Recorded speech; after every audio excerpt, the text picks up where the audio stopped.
अब जैसे हम रक्षाबंधन का त्योहार मनाते हैं, ये क्या तुक हुआ कि बहन भाई को रक्षा इसलिए बांधने जाती है कि उसकी रक्षा करेगा भाई। भाई की रक्षा कौन करेगा? एक बहन कह रही थी कि मैं रक्षाबंधन के दिन गई अपने भाई को बांधने के लिए, रक्षा सूत्र इंतजार कर रही थी। पता लग गया कि कहीं कामवश गए हैं, मोटरसाइकिल पर गए हैं। कुछ देर के बाद पता चला कि उसकी मृत्यु होगी, उसका शव लेकर आ रहे हैं।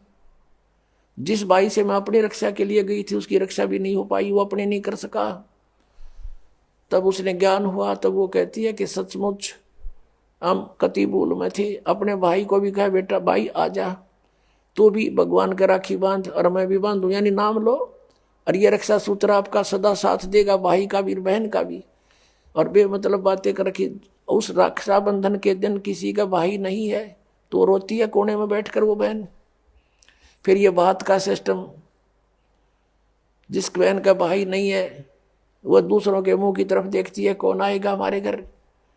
तो पुण्यात्माओं, ये बेमतलब की बकवाद, ये जग की रीत से हमने वापस हटना है और अपने जीवन को नए सिरे से सेट करना होगा। यदि भक्ति करना चाहते हो, समाज के भाव में बहना है तो नो प्रॉब्लम, आप कुछ भी करो, वो आपकी मर्जी, लेकिन भक्ति नहीं चलेगी।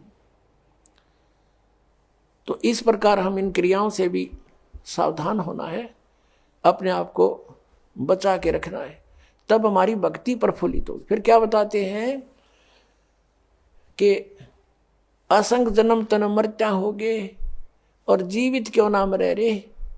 एक तो ये जीवित मरना, इस ज्ञान आधार से सब बकवादें छोड़ देंगे। जिस समय ये दास गांव गांव में घर घर में जाके पाठ करते थे 3 दिन का, यानी 500 यज्ञ करते थे फ्री ऑफ कॉस्ट, किसी से कोई पैसा नहीं लेता था क्योंकि दास सर्विस करता था। और जैसे सैटरडे संडे की छुट्टी होती थी उनमें जाकर के लाभ उठाता था।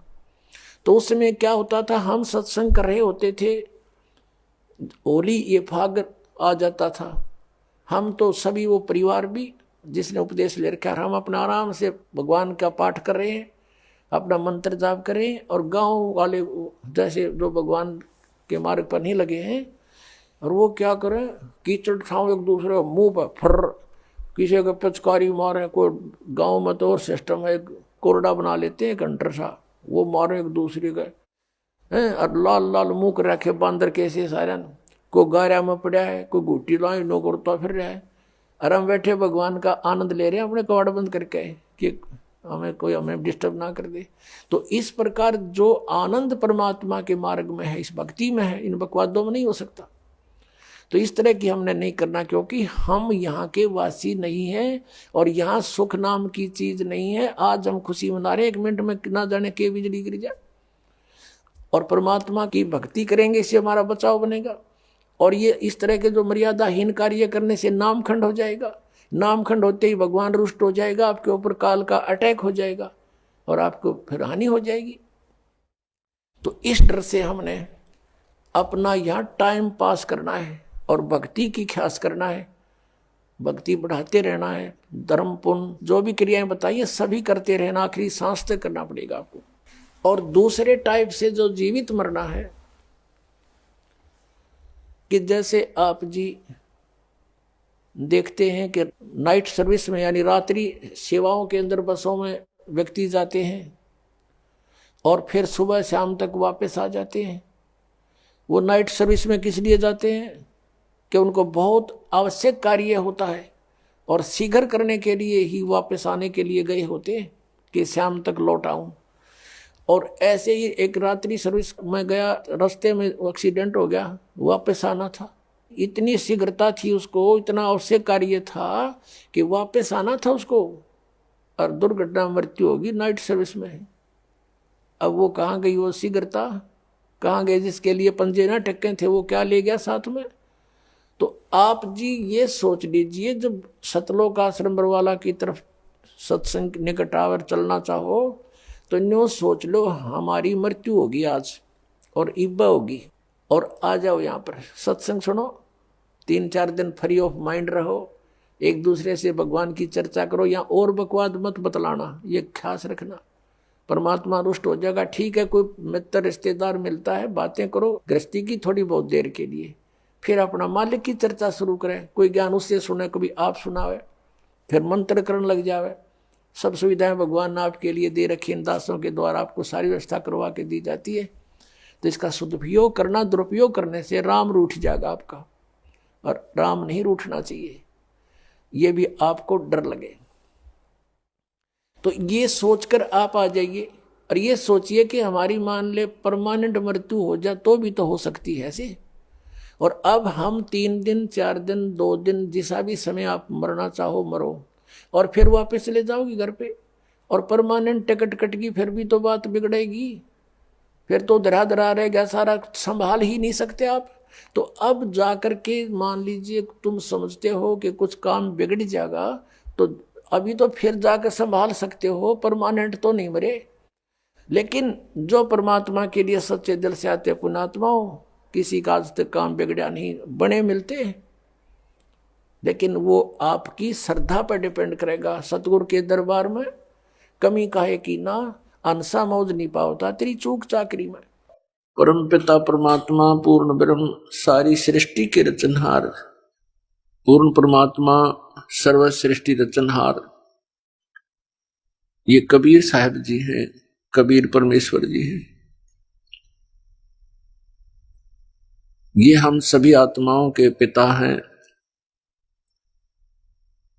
पूरी सृष्टि असंख्य ब्रह्मांडों के रचनहार हैं। पुण्यात्माओं,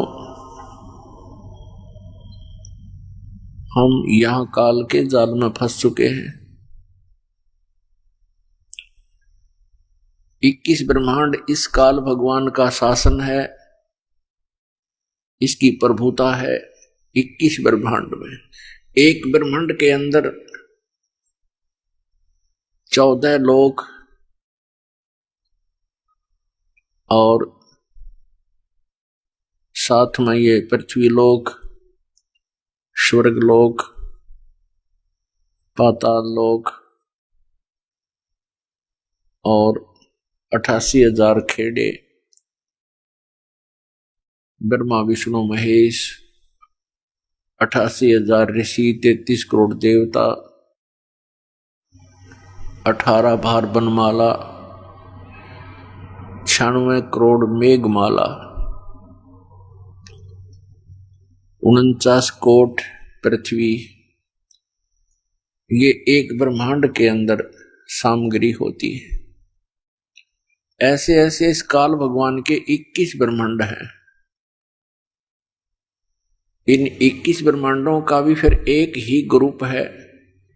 जैसे भारतवर्ष के अंदर प्रांत भिन्न भिन्न हैं और उनका मेन कंट्रोलर प्रधानमंत्री व राष्ट्रपति जी है, इन सभी प्रांतों को मिलाकर भी एक ही देश कहलाता है। ऐसे ही जानो, इस काल के 21 प्रांत हैं, ओवरऑल ये कंट्रोलर है। इसको सरपुरुष भी कहते हैं। हम इस काल के लोक में अपनी गलती से आ गए। हम सतलोक में रहा करते थे, जहां पर जरा और मरण नहीं है। जरा मीन वृद्धावस्था, बुढ़ापा, और मरण मृत्यु नहीं है। वहां पर किसी भी वस्तु का अभाव नहीं है। वहां कोई भी कार्य आपको नहीं करना पड़ता है। आपका शरीर ये 5 तत्वों से बना हुआ पुतला नहीं होता, एक तत्व से बना हुआ आपका शरीर होता है, जिसमें नाड़ी तंत्र नहीं होता, जिसके कारण ना बीपी हाई होता ना लो होता। वहां किसी भी पदार्थ का अभाव नहीं है। जो यहाँ की 4 मुक्तियां हैं, ये तो क्षणिक है, इनका तो अंत होता है। यहाँ के भगवान ने, यहाँ के स्वामी काल ने, ज्योति निरंजन ने, जिसको सरपुरुष भी कहते हैं और इसको ब्रह्म भी कहते हैं, इसने सभी पदार्थों का और सभी व्यवस्था का सतलोक की नकल करके बनाया है, उसका प्रतिबिंब डाल रहा है। अब जैसे एक तो सोने का आभूषण हो, एक पीतल का हो, वैसा ही हो, लेकिन उसकी क्वालिटी और कीमत में दिन रात का अंतर होता है। ऐसा ही समझो, वहां पर भी हम सभी का ऐसा ही शरीर है, मनुष्य सदृश शरीर है, और ऐसी ही आपकी सृष्टि होगी, आपका परिवार होगा, और वो ऐसा परिवार होगा जिसमें ना कोई रोग होगा, ना मृत्यु होगी, कोई अभाव नहीं होगा। यहां जो बुरा हाल हुआ पड़ा है, ऐसा वहां कुछ नहीं है। तो पुण्यात्माओं, जैसे किसी व्यक्ति को यहां बरवाला में प्लाट मिला हुआ है, मकान बना रखे है, और उसको कोई कहे कि चलिए आप चंडीगढ़ के अंदर, और आपको वहां बढ़िया मकान दिलाते हैं और वहां रहिए, तो जिस व्यक्ति को वो तुलना का पता होगा कि वो बहुत अच्छा शहर है, बरवाला की तुलना में वहां सब सुविधाएं अधिक हैं, तो शायद ही कोई ऐसा होगा जो वहां ना जाने की इच्छा करे, और वहां व्यवसाय यहां से अच्छा होगा, बहुत अच्छा होगा, कोई 1000 गुना होगा, तो तुरंत त्याग देगा बरवाला को। तो जब तक आप जी का ये विश्वास नहीं होता कि सतलोक के अंदर ऐसा सुख है, तो आपकी इच्छा बन ही नहीं सकती। तो ये कहां से विश्वास हो, उसका कुछ आधार तो बनाना ही पड़ेगा आपने, कि हम इस आधार से तो मान सकते हैं कि वहां ये व्यवस्था है।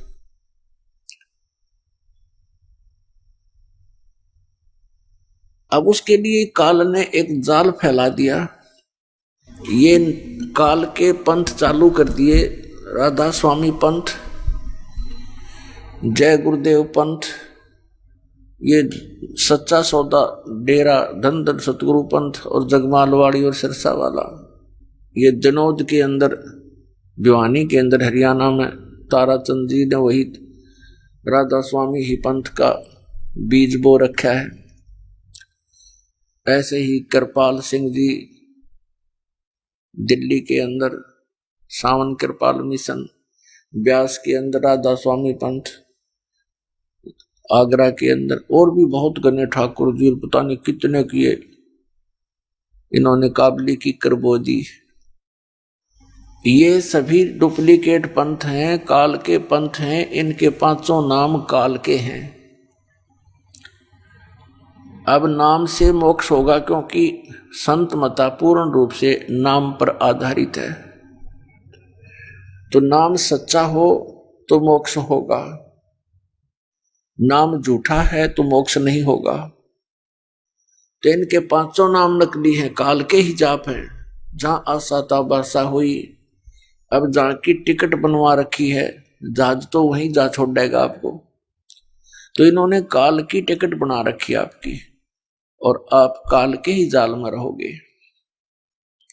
तो इन्होंने क्या बताया है, एक निरंकारी पंथ है, और एक ये अंसादेश पंथ है, जो सतपाल जी महाराज और ये प्रेम राउत, बाल योगेश्वर जी अमेरिका दीवनों के बहुत गुना प्रचार कर रखे। काबली की करता अपने आप उग जाया करे, ना बोण की जरूरत ना पड़ती, ना देखभाल की हो सकता। आम के पौधे लगा के देखो तो सब नकली पंथ हैं, मनमुखी साधनाएं हैं, निराधार उनके मंत्र हैं, किसी भी सदग्रंथ से मेल नहीं खाते, और कोई उनकी मर्यादा नहीं है, जिस कारण से भोले श्रद्धालु उनको परम संत मानकर उनकी शरण ग्रहण करके अपना जीवन नष्ट कर रहे हैं। ये क्या बताते हैं कि सतलोक के अंदर परमात्मा नहीं है, केवल प्रकाश ही प्रकाश है, और वहां मुक्त आत्माएं जो यहां से मोक्ष प्राप्त करके जाती हैं, वो सतलोक के अंदर ऐसे समा जाती है सतपुरुष में जैसे बूंद समुद्र में, वो एक भाव हो जाता है, एक रस हो जाती है। बताओ। और इस आधार से भी करोड़ों प्राणी उनके पीछे लगे हुए हैं, उन्हें ये नहीं सोचा कि ये क्या कह रहे हैं, और निराधार व्याख्या बना रखी है। तो इसके लिए हमने ये कौन सी सच्ची है, उन सभी संतों की बातें सत्य हैं या ये दास बताने जा रहा है आपको वो सत्य है, इसका निर्णय कैसे होगा? इसका निर्णय होगा अपने सदग्रंथों से और उन महापुरुषों से जिन्होंने परमात्मा को प्राप्त किया, सचखंड को देखा और फिर वापस आए। जो व्यक्ति वहां जाकर के वापस आया है तो वो जो बताएगा वह सच्ची होगी, वो सत्य होगा। अब एक तो स्वयं परमात्मा ने आके ज्ञान दिया, परमेश्वर कबीर जी ने। अब परमेश्वर कबीर जी ने जो ज्ञान दिया, प्रथम तो वही फाइनल है। अपने द्वारा रची हुई सृष्टि को परमात्मा ही ठीक ठीक बता सकता है। उन्होंने आकर के स्वयं ये ज्ञान दिया। उसके बाद उस परमेश्वर ने हमारे लिए, परमात्मा ने कृपा की, हमें कृतार्थ किया, उन महापुरुषों को सचखंड दिखाया, सतलोक, और फिर वापस छोड़ दिया ताकि वो गवाह बने कि सतलोक के अंदर सचमुच ये व्यवस्था है। अपने आत्माओं, परमात्मा ने एक और दया करी अपने पे। अपनी अमृतवाणी में उन्होंने सब कुछ लिख दिया, लेकिन वो अमृतवाणी इतनी लंबी चौड़ी बना दी, इस तत्व ज्ञान को उसके अंदर छुपा दिया। और साथ में उन महापुरुषों से भी कह दिया गया था कि अभी इस यथार्थ ज्ञान को केवल तुम इन श्लोकों के माध्यम से ही बताना, गद्य भाग से मत बोलना। तो उन्होंने पद्य भाग में यानी दोहों और शब्दावलियों के माध्यम से ही अपना वहां का ज्ञान दिया, सतलोक और सचखंड का। उन्होंने गद्य भाग में नहीं बोला और वो लिपिबद्ध किया गया। उस पद्य भाग को समझना जन साधारण के बस की बात नहीं। या तो परमात्मा ही बता सके या वो संत ही बता सकते हैं जिन्होंने वो वाणी बोली, या फिर उनका कृपा पात्र जिसको परमात्मा सद्बुद्धि देते हैं, वो फिर उन गूढ़ रहस्यों को परमात्मा की प्यारी आत्माओं के समक्ष सरलार्थ करता है। तो परमात्मा परमेश्वर कबीर जी ने हमारे ऊपर एक विशेष रजा बख्शी कि उस तत्व ज्ञान को इस समय तक ऐसे तरीके से लाए कि इन काल के दूतों को समझ में नहीं आई। ये राधा स्वामी पंथ तथा सच्चा सौदा पंथ ये एक ही कुएं का जल है। आगरा से श्री शिवदयाल जी से इस पंथ का ये प्रारंभ मानते हैं राधा स्वामी का। आगरा से ही एक जयमल सिंह जी नाम के पुण्यात्मा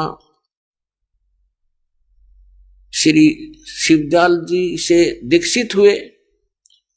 फिर उन्होंने श्री शिवदयाल जी के मृत्यु के लगभग 11 वर्ष के उपरांत स्वयं ही व्यास नदी के किनारे पंजाब में एक डेरा स्थापित कर दिया, डेरा बाबा जयमल सिंह व्यास पंजाब में। उसके उत्तराधिकारी हुए सावन सिंह जी।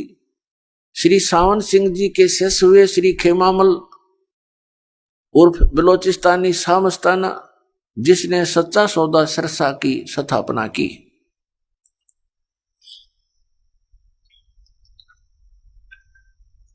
अपने आत्मा समझदार को संकेत ही बहुत है। इन महापुरुषों को सचखंड का कख भी पता नहीं ना, सतपुरुष के बारे में जानकारी, और इतना टोल जोड़ कर काल के मुंह में झोंक दिया, करोड़ों व्यक्ति फूक दिए, इस काल के जाल में डाल दिए इन्होंने, और अब बिना मानते। अब इनके गुरुओं ने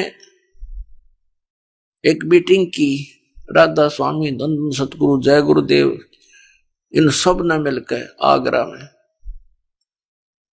और उसमें उन्होंने पहले तो ये देखा कि, क्योंकि उनके भक्तों की शिकायत गई कि जी आपके विषय में एक रामपाल संत ऐसे ऐसे बोलता है, वो तो बहुत गलत कह रहा है। उन्होंने मीटिंग की, हमारी यहां से सीडी ले गए, वो उन्होंने सीडी देखा और सबको वहां बुला लिया। 600 एकड़ जमीन किराए, पहली जनवरी की बात है 2012 में जनवरी में, और खड़ी फसल का मुआवजा दे दिया, और ये सब जगह मुनादी करवा दी कि सबने आना है, गुरुजी एक नवी गल दसेंगे। तो इस श्रद्धालु तो पहुंच जाते हैं, पता नहीं क्या फार्मूला और बताओगे भक्ति का। कई लाख व्यक्ति इकट्ठे हो गए, 600 एकड़ जमीन, उत्तराखंड जमीन, करोड़ों आदमी आ जाए उसमें। पहले तो उन्होंने डिस्कस किया कि रामपाल का क्या करें इसका। अब रामपाल का क्या करेंगे, पहले तो अपनी किताब न फूको इनने, जब रामपाल का करियो कि मैं करोगे थे। तुमने लिख रखी, तुम्हारे प्रवचन तुम्हारा ही ज्ञान दास तो पढ़ के सुनावा है भाई, पुस्तक मोल ले रखी है, आप पढ़ो औरों को पढ़ाऊं, देखो ये महापुरुष ऐसा ज्ञान देते। फिर सीडी दिखाई, उनका नहीं समझ में आई कि अभी केस करेंगे तो किस पे करोगे, इनकी दूरी पोल खोल लूंगा। फिर करके देखो एक बार, अगर ये थोड़ा सी हिम्मत कर लेते इस पर बैन लग जाए पूरे पंथ पे, इसका एक भी शब्द जनता में नहीं जा सकता इनका। ऐसा बेहुदा ज्ञान है इन लोगों का, कख भी नहीं पता, दुनिया को करोड़ों लोगों को डबो दिया।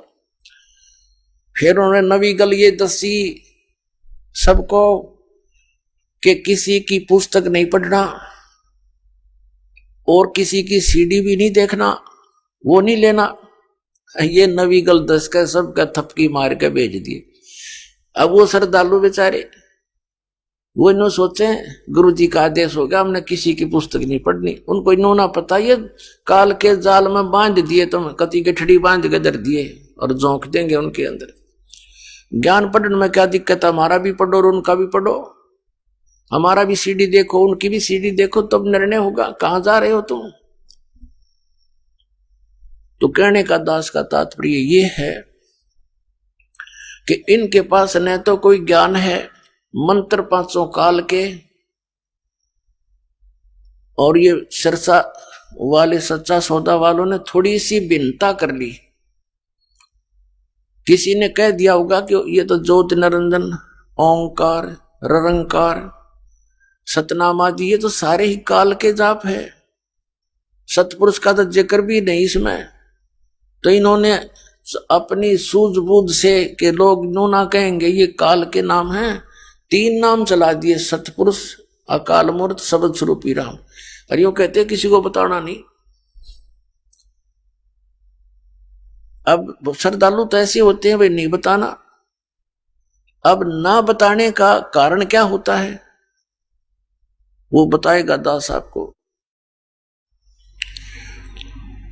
अब ये अकाल मूर्त, शब्द स्वरूपी राम और सतपुरुष ये तो एक ही परमात्मा के महिमात्मक वचन शब्द हैं और पर्यायवाची है। जैसे जल पानी नीर, जल पानी नीर। अब जल कह दो, 3 कहने की क्या आवश्यकता है, जल कहो चाहे पानी कह दो चाहे नीर कह दो। जल पानी नीर कहने से मोक्ष हो जाएगा, यानी सतपुरुष, काल मूर्त, शब्द स्वरूपी राम ये रटते रहो, नहीं। उसको तो हमने खोजना है, पाना है, जिसको सतपुरुष कहते हैं। जैसे जल है, जल को तो हमने पाना है, वो कितना आवश्यक है हमारे जीवन के लिए, तो वो कैसे मिले ये प्रोसेस अलग है, ये प्रोसीजर न्यारा है।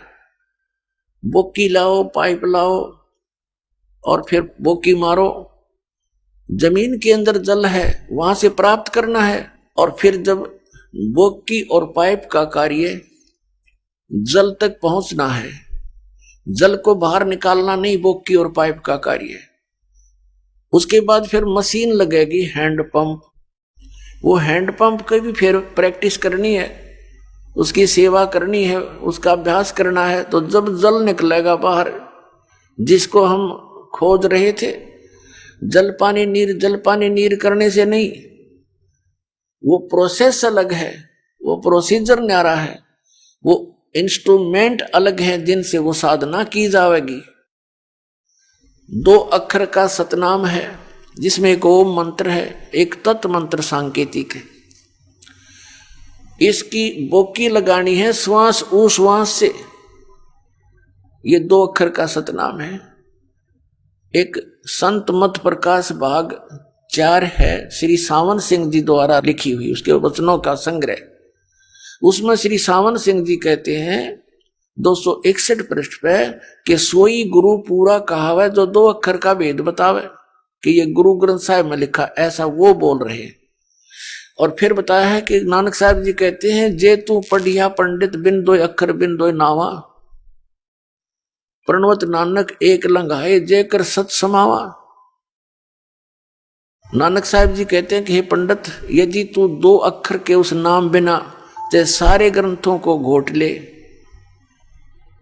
इसे कोई लाभ नहीं होगा। अगर तूने ये 2 अक्षर नहीं पढ़े, नहीं जाप किया, तो यूजलेस है।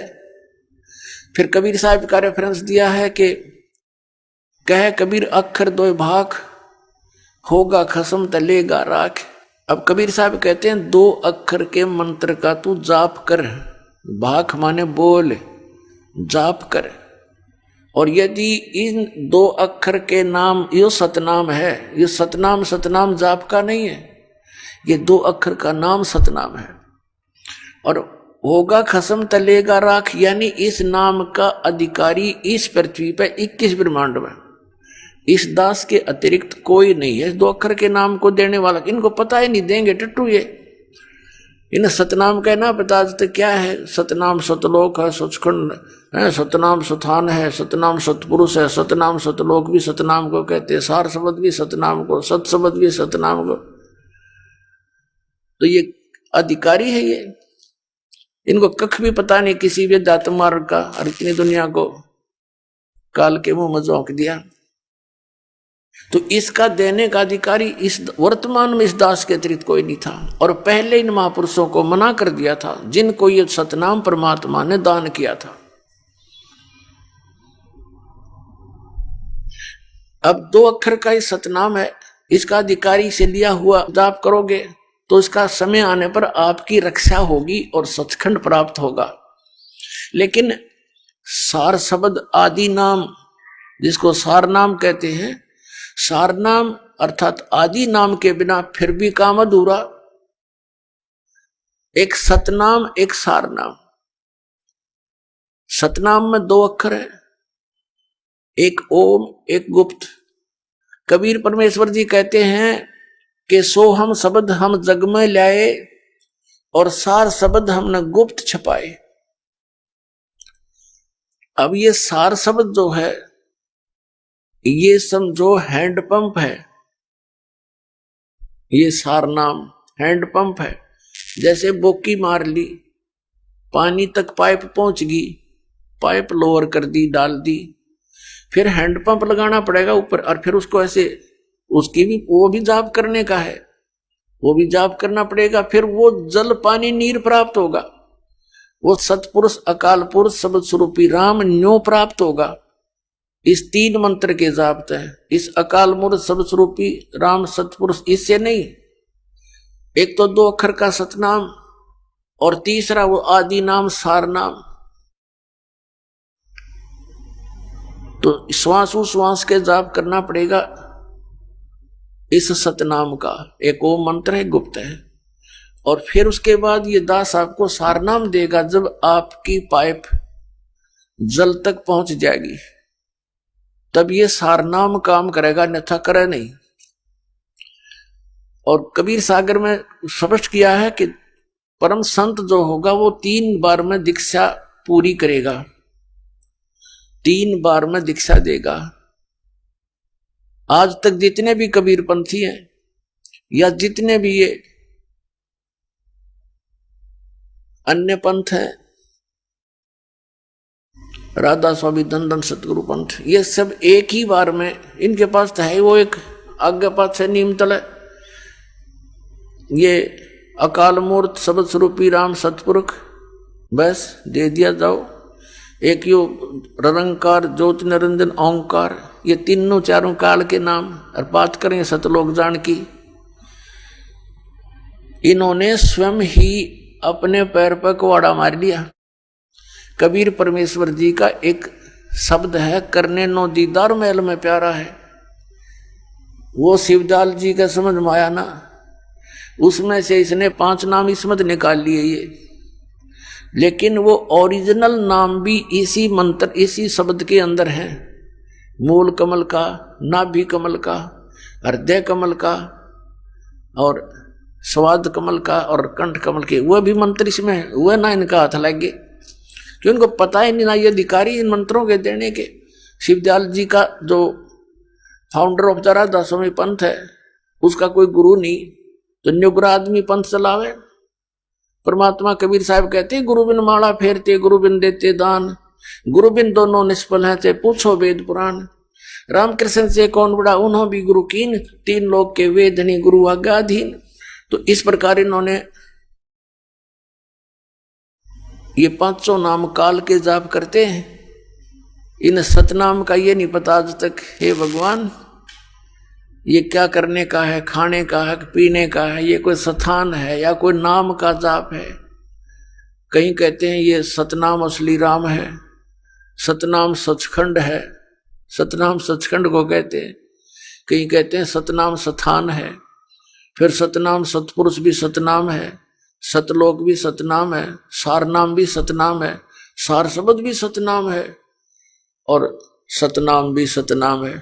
हुआ भाई बांडे जो कि बांग पी का बोल लग रहा आदमी, अब बताते हैं हम सतलोक जाएंगे, सचखंड जाएंगे।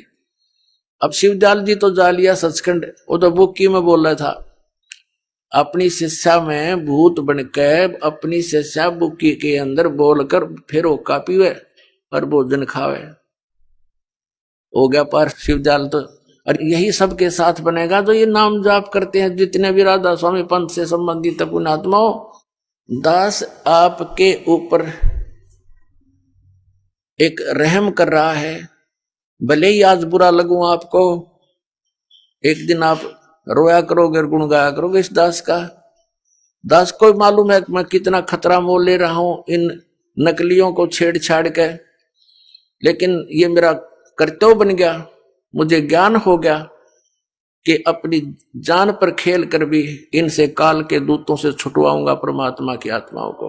और परमात्मा स्वयं भी इसी उद्देश्य से आए थे कि मेरे बच्चों को मेरी जानकारी हो। ये यहाँ कितना कष्ट उठा रहे हैं, कोई गधा बना है, कोई कुत्ता बना है, कोई सूअर बनकर गंदगी खा रहा है, और ये समझ नहीं पा रहे कि हमारा भगवान कौन है। दास का उद्देश्य यही है कि किसी ना किसी तरह ये पुण्यात्मा एक बार पुनः देख लें सदग्रंथों को, जो दास दिखाना चाहता है। आज बुद्धिमान समाज है, लेकिन श्रद्धालु इतना है ये भगवान के चाहने वाली आत्माएं कि जो गुरु जी ने कह दिया उसकी अवहेलना नहीं करनी है, लेकिन असली गुरु की बात की अवहेलना नहीं करनी। ये तो नकली है सारे, इन कख भी पता नहीं है क्या के गुरु हैं, ना तो ये हिंदुओं के गुरु असली, सारे नकली। इन आज तक नहीं पता वेदों और पुराणों में लिखा क्या है। निराकार निराकार पर घाटा जोड़ रखा है, इतने दिन हो गए। परमात्मा वेदों में लिखा है वो साकार है, मनो सदृश है, वहां से गति करके शरीर आता है, यहाँ कर अच्छी आत्माओं को मिलता है। पुराणों में आज तक नहीं समझ पाई है ब्रह्मा विष्णु महेश के माता पिता कौन है, ये गुरु है, ये नकली डुबो दिया सारा मानो। तो पुण्यात्माओं अब जागो, ध्यान से इस दास के वचनों पर कुछ अमल करो, देखो अपने सदग्रंथों को और संभलो और चलो सतलोक में जहां कोई कष्ट नहीं। अब जो प्रसंग चल रहा है दो अक्षर के नाम से मोक्ष होगा, वो इनके पास नहीं, तो ये पूरे गुरु कहां से होगे? कुछ तो सोचो। इनकी अपनी कलम से लिखे हुए पर तो देख लो ये कितना ज्ञान रखते थे। तो अब दास जो निर्णय करके आपको देना चाहता है कि कौन सा ज्ञान ठीक है कौन सा गलत है, इसका निर्णय हम परमात्मा की अमर वाणी से, जिसने स्वयं आकर के बताया, साथ में उन महापुरुषों को जिनको हम मोक्ष प्राप्त मानते रहे हैं और उनके द्वारा उनके अमृत वचनों को अपने सत्संगों में भी लेते रहे हैं, राधा स्वामी, धन धन सतगुरु, जय गुरुदेव वाले, ये सभी वो कौन है?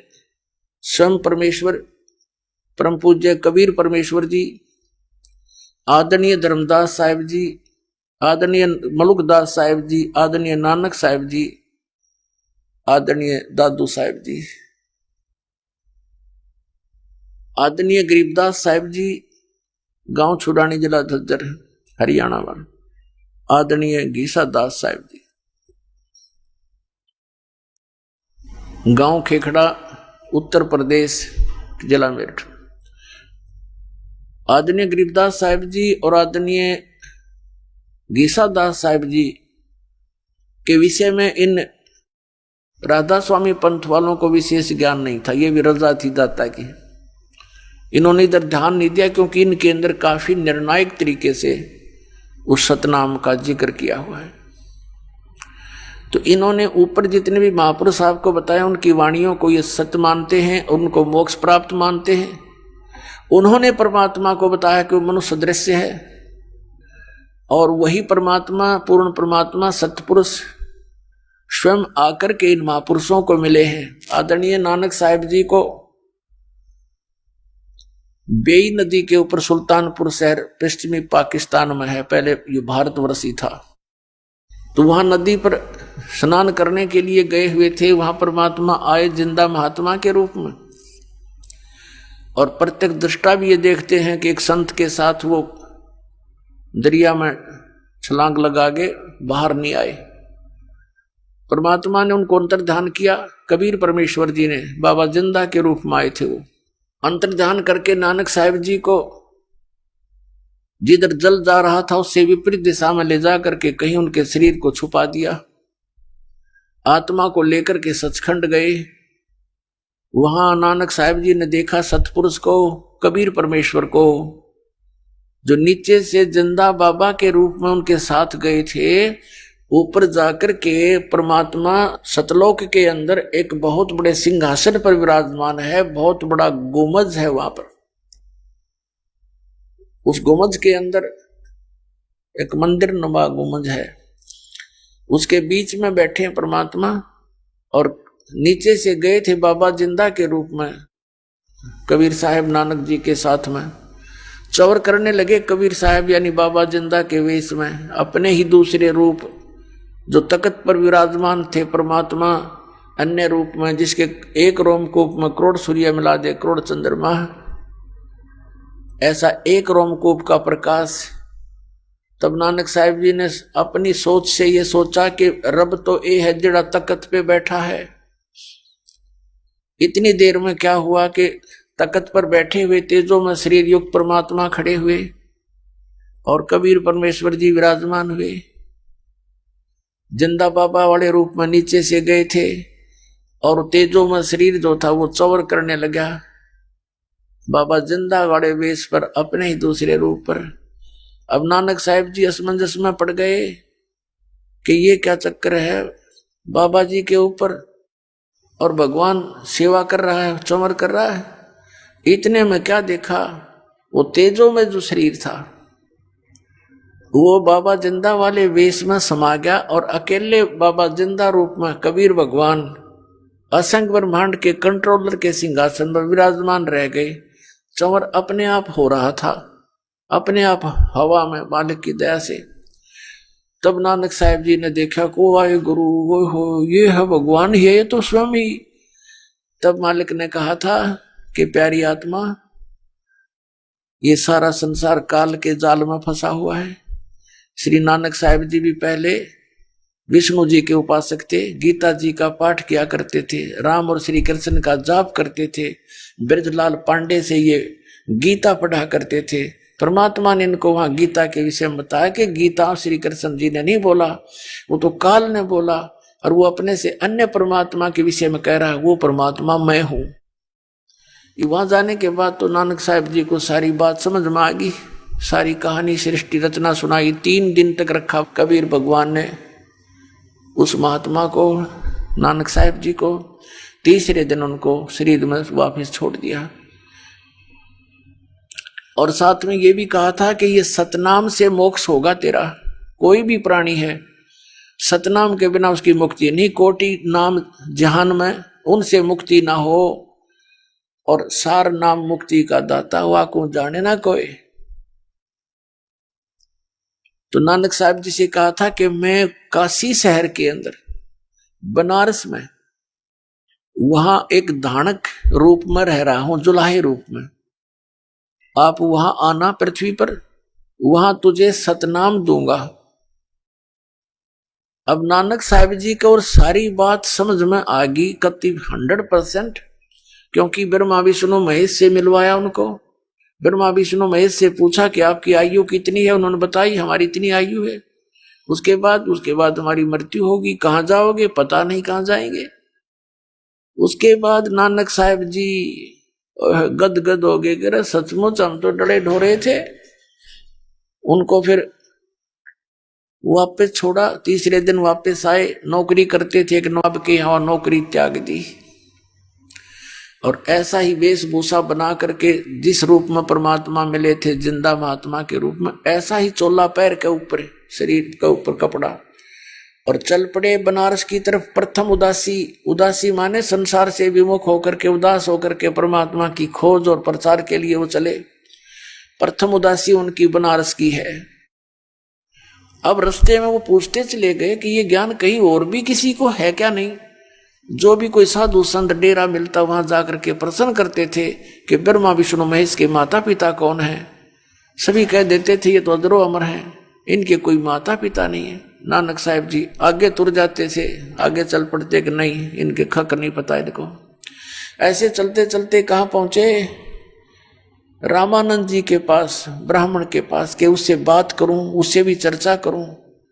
रामानंद बहुत पहुंचे हुए महापुरुष माने जाते थे बनारस के अंदर, काशी के अंदर, और वो भी कबीर परमेश्वर ने उनको भी सेट कर रखा था। पहले ही उनके साथ वार्ता हुई थी। वो भी श्री कृष्ण राम के पुजारी थे और शंकर भगवान के पुजारी थे, और विष्णु से ऊपर किसी को नहीं मानते थे। उनको भी सचखंड ले जाकर वापस छोड़ा था। कबीर साहब कहते हैं, जो देखेगा मेरे धाम को सो जानेगा मुझ, गरीबदास तो से को सुन गायत्री गुज, कि मुझे जो सतलोक में देख लेगा वो तो मैंने मान लेगा यम गॉड, अन्यथा कोई नहीं माने, क्योंकि जुलाए रूप में भगवान बैठा कौन माने। हम तो उन्हें तो भगवान मान लिया जिनके हाथ में त्रिशूल हो, सुदर्शन चक्कर हो, या गदा ले रखी हो, क्यों डरते माना उन्हें तो। अब बिना ज्ञान के ऐसी हमारी स्थिति थी। तो जब नानक साहब जी ने जाकर के रामानंद जी को छेड़ा ज्ञान चर्चा के लिए, कहा कि बताओ ब्रह्मा विष्णु महेश के माता पिता कौन है, तब श्री रामानंद जी ने कहा कि महात्मा जी इसी ब्रह्म में फिरूं था जिस ब्रह्म आप फिर रहे हो। मुझे मालूम नहीं था इस बारे में, लेकिन अब मुझे ज्ञान हो गया कि इनके माता पिता हैं। इनकी सही जानकारी अगर आपको चाहिए तो मेरे गुरु समझो या मेरे शिष्य समझो, क्योंकि उन्होंने मुझे प्रतिज्ञा दिला रखी है कि आप मुझे अपना शिष्य बनाए रखो, अन्यथा वो सारी सृष्टि के गुरु हैं, जगत गुरु हैं। और कबीर नाम के वो जुल्हा धानक वर्ण के अंदर आए हुए हैं, वो स्वयं परमात्मा है। अब नानक साहब जी ने कहा कि मुझे एक बार उनके दर्शन कराओ, मैं बात करूंगा उनसे। रामानंद जी ने अपना एक सेवक भेज दिया। मालिक को तो पता था वो प्यारी आत्मा आ रही है, रुक नहीं सकते इस ज्ञान से। जख्मी होने के बाद प्राणी घायल हो जाता है। नानक साहब जी पहुंचे जहां पर परमात्मा खड्डी में बैठ के और कपड़ा बुन रहे थे। अब नानक साहब ने जाकर देखा कि ये परमात्मा तो सचमुच वही थे जो बेई नदी पर मिले मुकु और सचखंड लेकर गए सारी सृष्टि के रचनहार, ये यहां भी आ गए। तब कहा था फाई सूरत मुल्क की वेश, ए ठगवाड़ा ठगी देश, खरा सियाणा बहुता बार, ये धानक रूप रहा करता। सभी आसपास के दुल्हे आकर इकट्ठे हो गए। एक पंजाब देश का पंजाबी आकर इस नीरू के पुत्र को भगवान बता रहा है। सभी हंस रहे हैं उंगलियां दे देकर मुख में कि इसको क्या पता, ये तो जुलाहा है, इसको भगवान बता रहा है। लेकिन जिसने भगवान को देख रखा वो कैसे माने उन भोली आत्माओं की जिनको पता नहीं, वो लाल की पहचान जोर ही कर सकता है।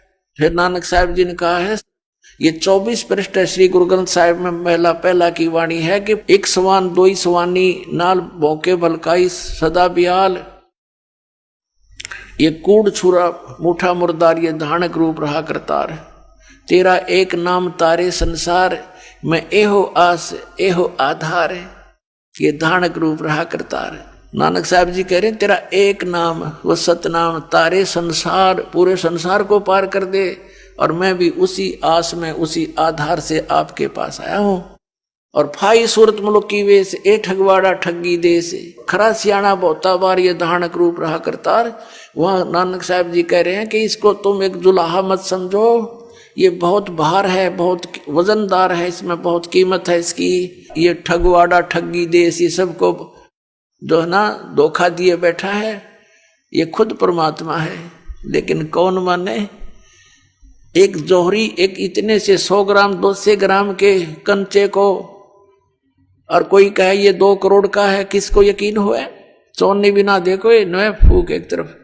और जो उसको परख लेता है कि सचमुच ये लाल है, वो कहेगा ला मुझे दे, और लोग छुपा के भाग लेगा, कोई देख ना ले। तो ये वो तो लाल के पारखू बनाए परमात्मा ने पहले उन महापुरुषों को जो भगवान को पहचान सके। फिर उनका 771 पृष्ठ पर वाणी दर्ज है महिला पहला की। नानक साहब जी ने कहा कि नीच जात परदेसी मेरा, छे नावे तिल जावे, और जाकी संगत नानक रेंदा, कैसे मोढ़ा पावे। तो पुण्यात्माओं, इन महापुरुषों ने जो सतीथि बताई भगवान को देखकर, वो साकार बताई, ऐसे ही वो परमात्मा लीला करता है। इसी प्रकार वो परमात्मा अपनी लीला के आधार से अपने स्वभाव अनुसार सभी महापुरुषों को मिलते हैं। जैसे ऋग्वेद मंडल नंबर 9 और सूक्त नंबर 1 मंत्र 8-9 में, ऋग्वेद मंडल नंबर 9 सूक्त 86 के मंत्र 26 और 27 में, ऋग्वेद मंडल नंबर 9 सूक्त 82 के 1, 2, 3 में, ऋग्वेद मंडल नंबर 9 सूक्त 96 के 16 से 20 में, ऋग्वेद मंडल नंबर 9 सूक्त 20 मंत्र 1 में, और भी अनेकों स्थानों पर ऋग्वेद मंडल नंबर 9 सूक्त 94 के मंत्र 1 में यह स्पष्ट किया है कि वो परमात्मा सतलोक में रहता है, ऊपर तीसरे मुक्ति धाम में।